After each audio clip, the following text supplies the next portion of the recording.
Chapter 26. William. Michael Patel's close friendship with Eric Crisp, Leon being a casino member and paying off his debts shortly after it was robbed, Patricia Patel's password written on the CD found inside Will's computer, everything pointed towards these 5 people being involved in robbing the Golden Sun Casino. But to make a case stand up in court, you need more than coincidences and tangled fragments of information.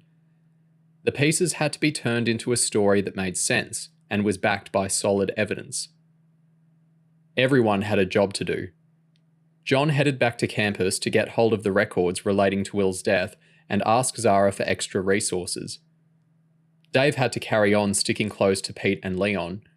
Millie had to hide her hurt feelings and work normally alongside Michael Patel, while subtly trying to find evidence of his misconduct. Although James felt bad for Millie, he was in a good mood as he drove back to Palm Hill with Dave.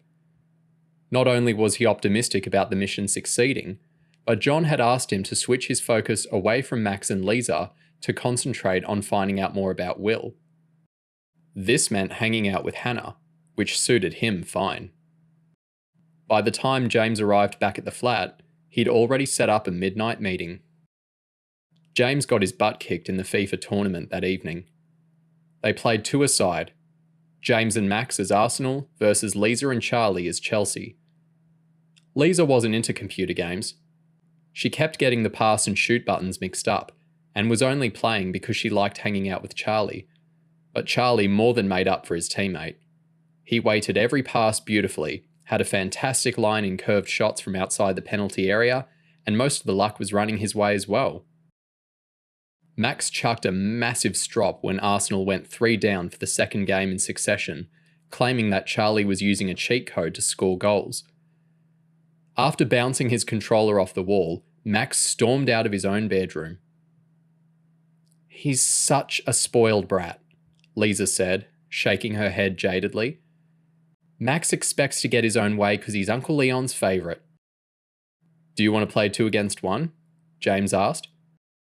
Lisa edged up to Charlie and smiled at him. "Maybe we'll clear off to Lisa's room," Charlie grinned, as he gave Lisa a quick kiss. James nodded. "Don't do anything I wouldn't do."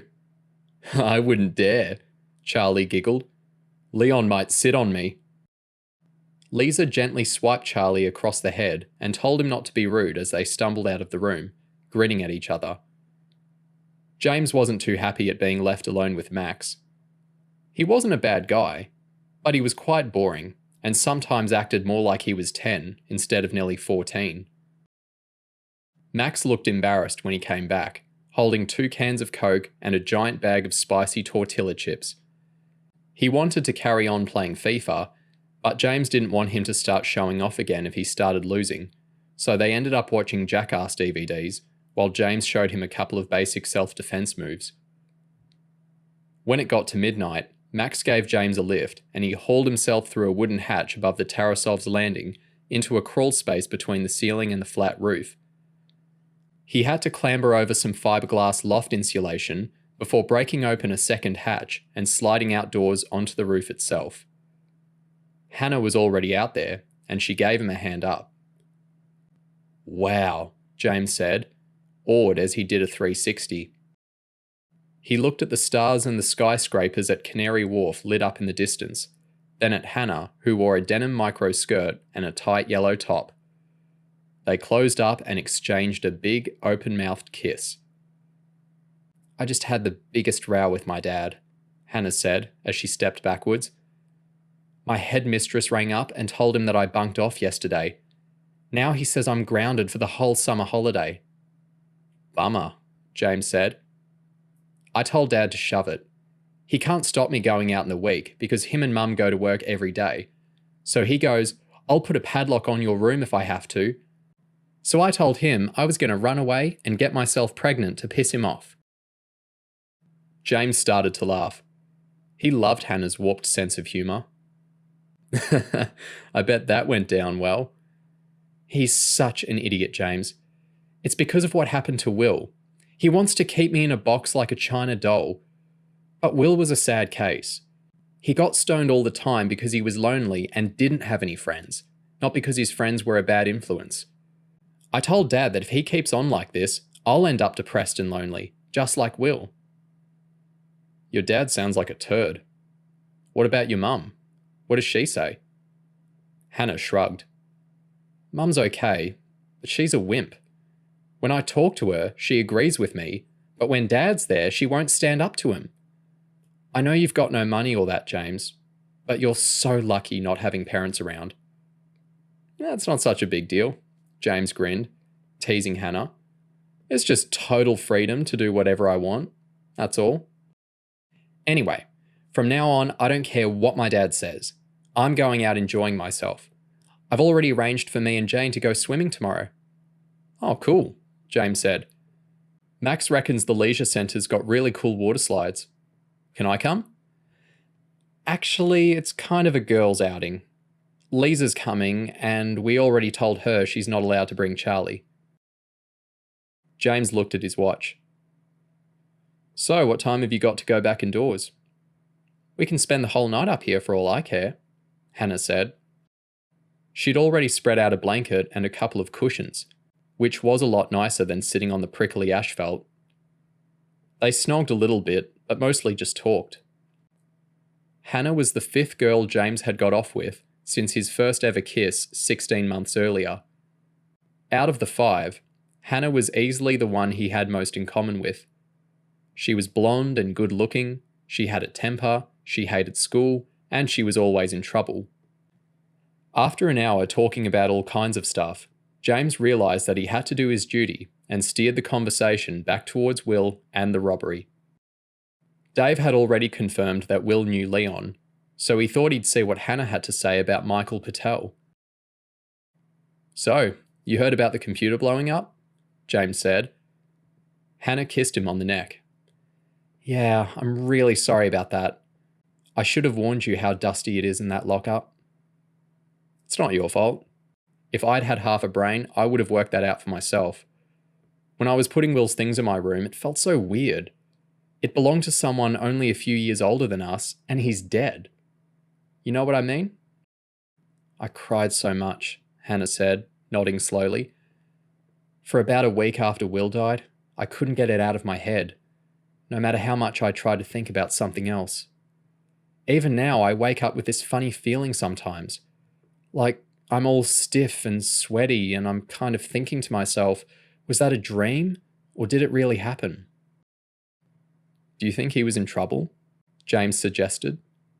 A dark secret? Like a girlfriend with a bun in the oven or something? Hannah grinned. Will with a girl? No, no, no. What, was he gay? He wasn't gay, at least not so far as I know, but Will never had a girlfriend in his whole life. When was the last time you saw him? James asked. Why are you so interested? Hannah asked back. James realised he'd been rattling off too many questions, like a policeman or something. I don't know, he said, trying to sound as if he couldn't care less. I guess I'm morbid or something. We don't have to talk about this if it makes you sad. Hannah seemed satisfied with the explanation and edged into a little smile. I don't mind, she said. It was more than a year ago. I'm mostly over it now. The last time I saw Will, I bumped into him on the balcony 2 days before he died. He looked wasted. Come to think of it, he always looked wasted. But he was in a good mood. He'd just made a couple of grand, and he was talking about taking a break and going off to Thailand for a long holiday. James recalled seeing a Lonely Planet guide to Thailand amongst Will's books in the lockup. So how do you reckon he made that sort of money? Selling dope? Hannah looked offended. James, Will smoked a bit of dope, but he wasn't a drug dealer. He had a good reputation for mending computers and setting them up for people and stuff. He'd just done some job for Leon Tarasov. Right, James said, making a mental note of this fact as he sneakily picked off the tiny scab in his hair to make it bleed. Ow, he said noisily. Hannah sat up on the blanket, looking concerned. What's up? I accidentally scratched my head. Oh, I'm bleeding where that pig belted me against the car roof. Hannah looked at James's bloody fingertip. You poor little lamb, she said, grinning dopily. That Patel's a nutter, James said. Max reckons he's smacked a few other kids around as well. I've heard that, Hannah nodded. But he was really nice to me when Will died. He was just around the corner when it happened. He went over and grabbed Will to see if he was alive. Then he came running over to me and Jane. I was hysterical. He put his arms around me and rubbed my back to calm me down. Actually, you know what, James? It's a beautiful warm evening and we're supposed to be having a nice time. Sorry, James said. What do you want to talk about? Nothing, Hannah said, moving her head towards James so that they could start smooching again. James woke up at 7, busting for a pee, with the sunrise breaking out over his head and a dead arm where Hannah's head was resting on it. He tried moving her gently onto one of the cushions without waking her up, but her eyes flickered open. Oh, Hannah moaned slowly as she stretched into a yawn. Oh, my back's really stiff. As James stood up and walked the cramp out of his legs, he noticed loads of cricks and twinges to go with his dead arm. Who'd have thought a hard asphalt roof wasn't a good place to sleep? He grinned. Do you think your dad's noticed that you've gone? Hannah shrugged. If he did, he'll shout at me. If he didn't, he'll shout at me about something else. So what difference does it make? I need the toilet. You can come down to my flat for breakfast if you want. Mind you, I don't think there's much in the fridge except milk for cereal. And I think we're out of cereal. Might turn that one down then, Hannah grinned, as she wrapped the blanket around the 2 cushions, gathered it up by the corners, and slung the bundle over her shoulder. So I'll see you then, James said. What do you think will happen when I tell my dad that we spent all night having sex on the roof? Eh? James gasped. I wish. All we did is snog and fall asleep. Yeah, Hannah giggled. But I want to see if I can make Dad's head explode. James started to crack up. You're insane, Hannah. Whatever you tell him, don't bring my name into it. I don't want him bursting in on me and trying to chop me up with a machete or something. I wouldn't worry on that score. My dad's got little cocktail stick legs and a big pot belly. After the way you demolished those 2 thugs on Saturday night, I'll be betting my pocket money on you if a fight breaks out. That's if your dad ever reinstates your pocket money, James grinned, as he gave Hannah a goodbye kiss. I'll give you a call later, he yelled, as he rushed off to use the toilet. Have fun at the pool. Chapter 27. Breaking. Dave had been out food shopping the night before. He was at the table eating scrambled eggs on toast when James got in. Hey, stud, Dave grinned. How'd the night of passion go?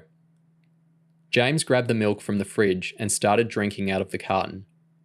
Not bad, he said. Got a quality feel up her shirt. Nice one, Dave grinned. So, is Sonia around? Dave shrugged. Typical woman.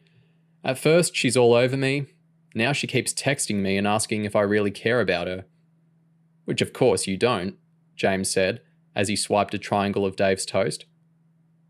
Hey, you've got all morning to make your own breakfast, Dave said bitterly. I've got to go off to work in a minute.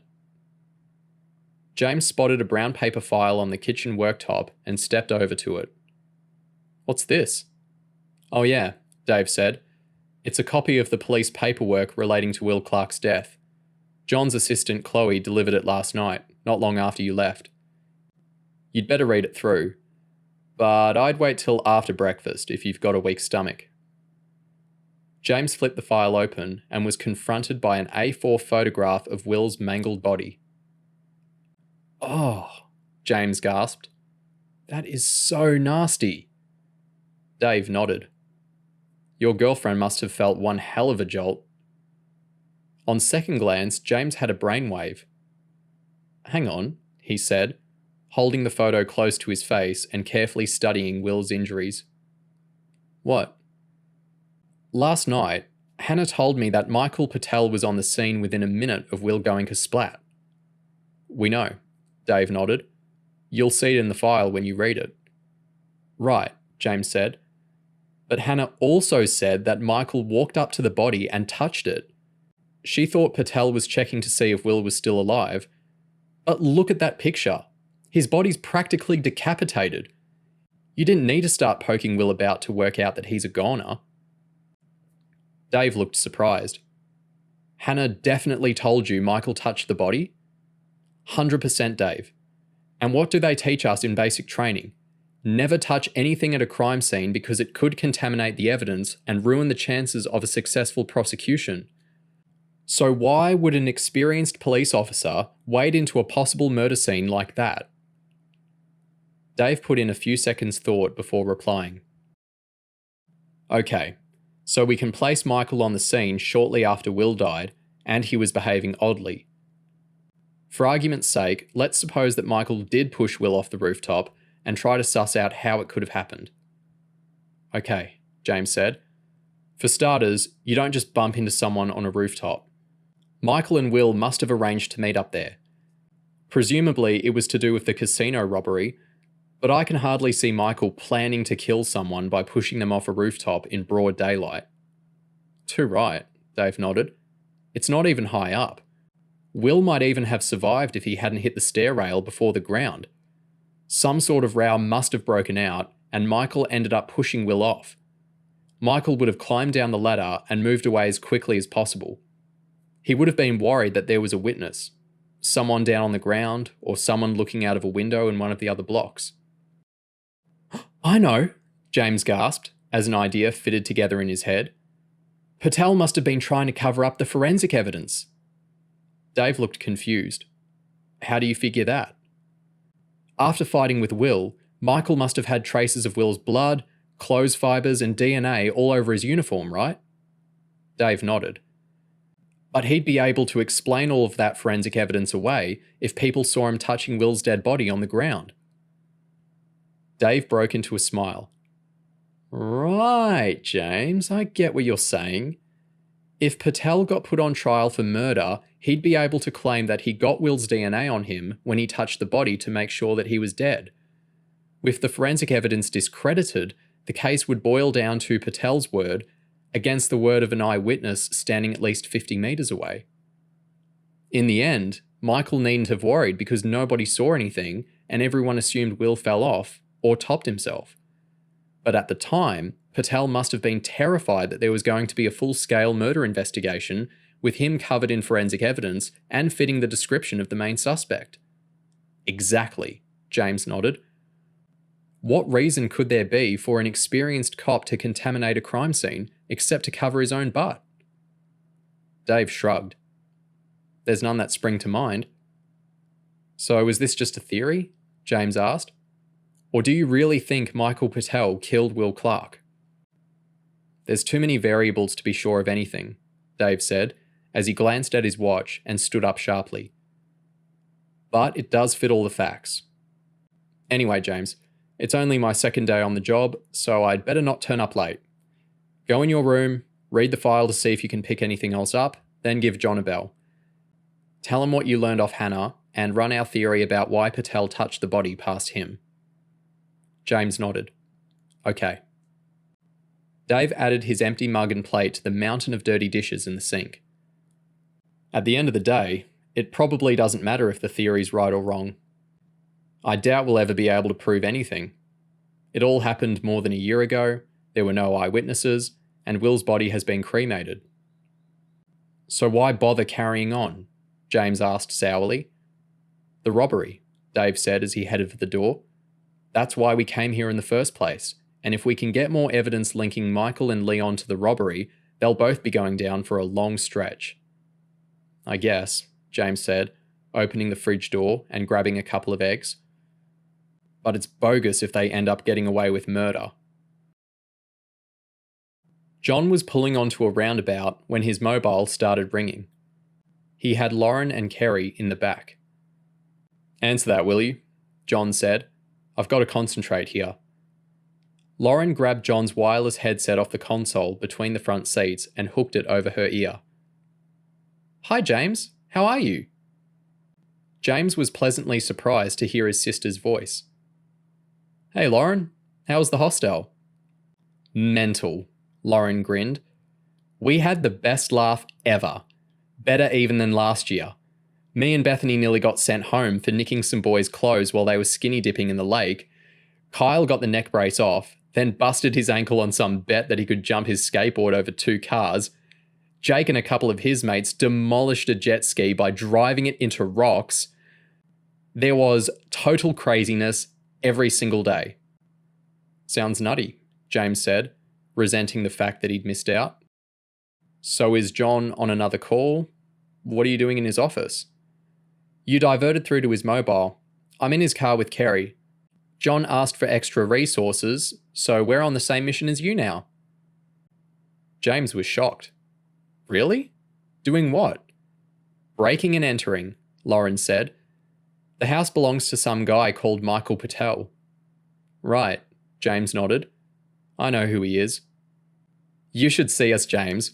Me and Kerry are dressed up like bad girls. I've got these grubby white Reeboks, a tracksuit, big earrings, and a ton of makeup. We look rough. And we're doing your favourite. Aw, James gasped. They're letting you vandalise the place? Lauren grabbed her mission briefing out of her tracksuit top and read James an excerpt. Agents must make copies of financial documents, computer data, and other personal papers belonging to Michael and Patricia Patel. In order to minimise suspicion, the agents must give the impression of being petty child burglars by damaging property and stealing small items. You're so jammy, James said. Do you know how long it's been since I got to trash anything?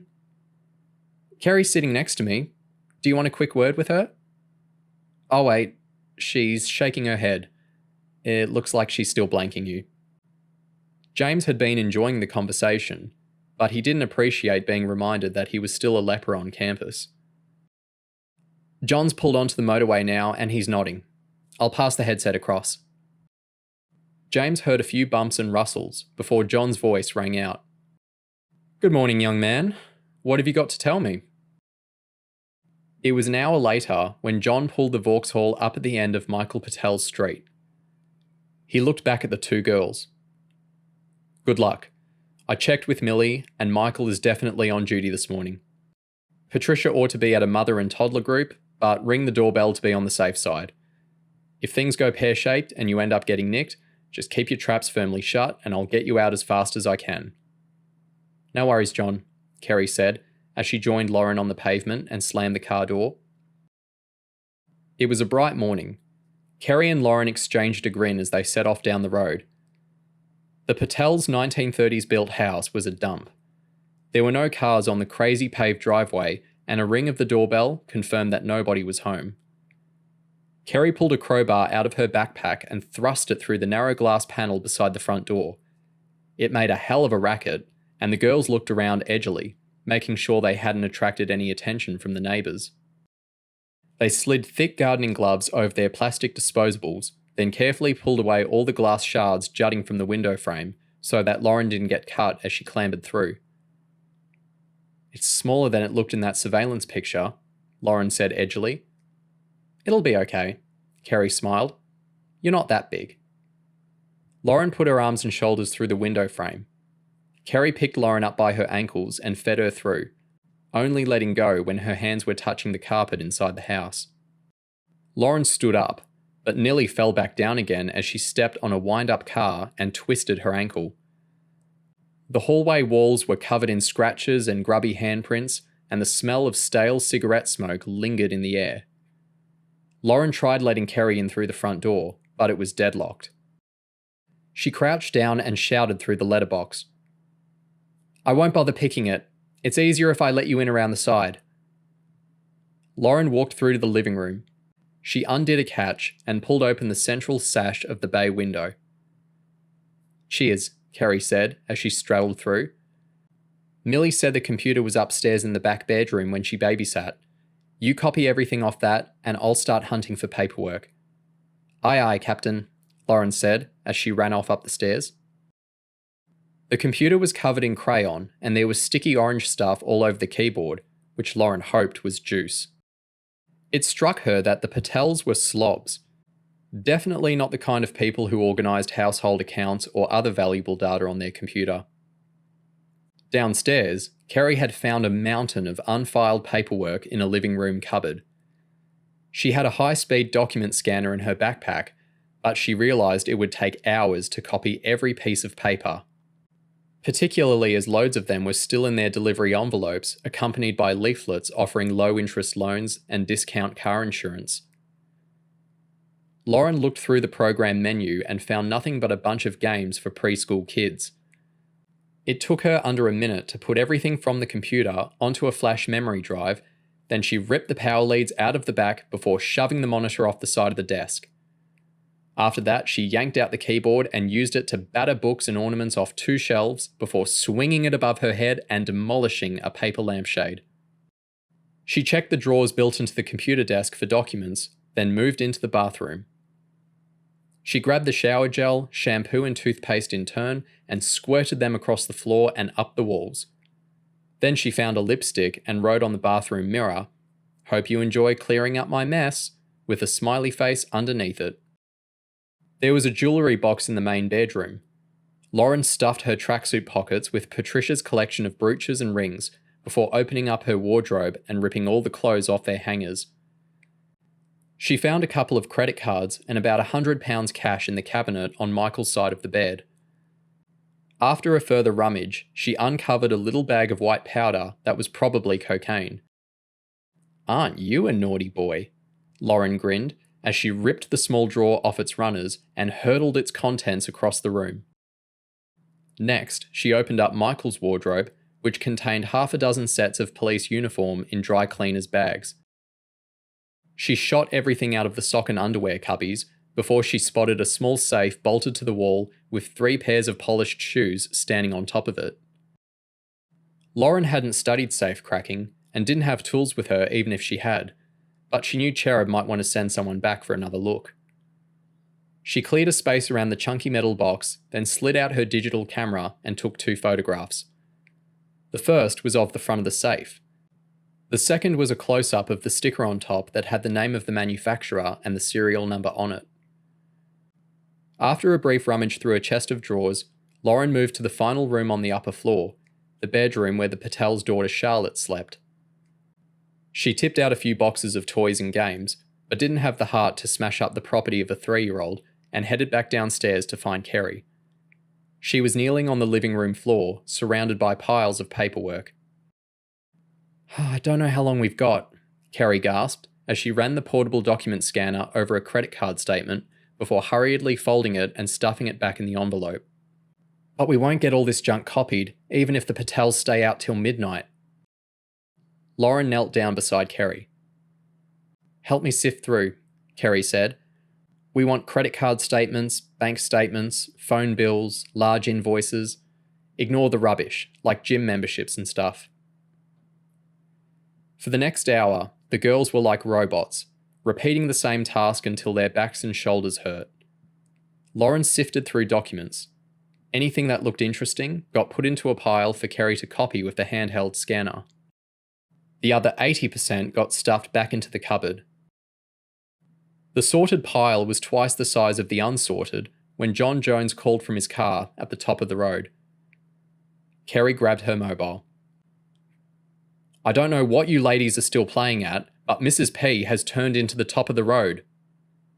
"Roger that, John. We're out of here." Kerry snapped her phone shut, jumped up, and began stuffing the document scanner into her pack. Lauren kicked the papers around the room, upended the coffee table, and stole a couple of DVDs. They were about to step out through the bay window when they spotted Patricia pulling up the driveway in a silver BMW. "Tits," Kerry said. "We'll have to go out the back." The girls sprinted through to the kitchen. Kerry pulled down on the back door handle, but the door onto the garden was deadlocked, just like the one at the front. Lauren reached across a kitchen cabinet and swung open a window as Patricia Patel screamed at her daughter. Charlotte? No! Sharp! Please don't touch that, baby. It's broken glass. Lauren glided across the kitchen cabinet, passed through the open window, and dropped onto the Patels' shabby back lawn. Kerry followed a couple of seconds later. The garden was surrounded by overgrown bushes and a high wooden fence, which meant the only easy way out was around the side of the house. As the girls moved, they could hear Patricia sobbing into a mobile phone. I don't know, honey. I daren't go inside. They might still be in there. I can see paper all over the living room, and I think I heard some noise. Okay, I'll call the police. You're coming right home, aren't you, Michael? They poked their heads around the front of the house. The sight of Patricia crying and the bewildered toddler staring up at her mother made both girls feel rotten.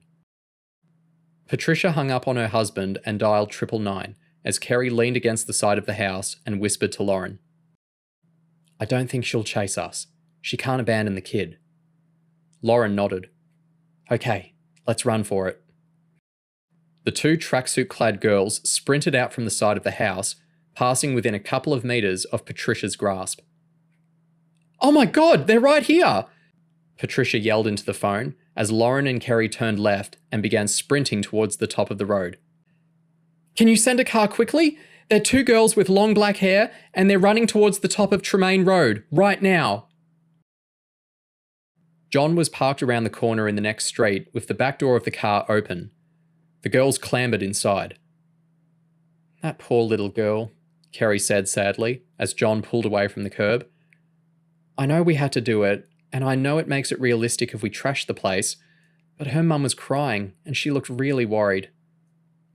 You can't make an omelette without breaking eggs, Lauren said, repeating a phrase that often came up during CHERUB training, though she now felt guilty about the amount of fun she'd had trashing the bathroom. So what did you get? John asked. You were in there for long enough. Financial stuff mostly, Kerry said. About 400 pages worth. It took ages because nothing was filed. Half of it was still stuffed inside envelopes. And the computer? Lauren nodded. I copied all the data, but I don't think you're going to find anything useful. Unless you get a sudden urge to play Jimmy Bear Learns His ABCs.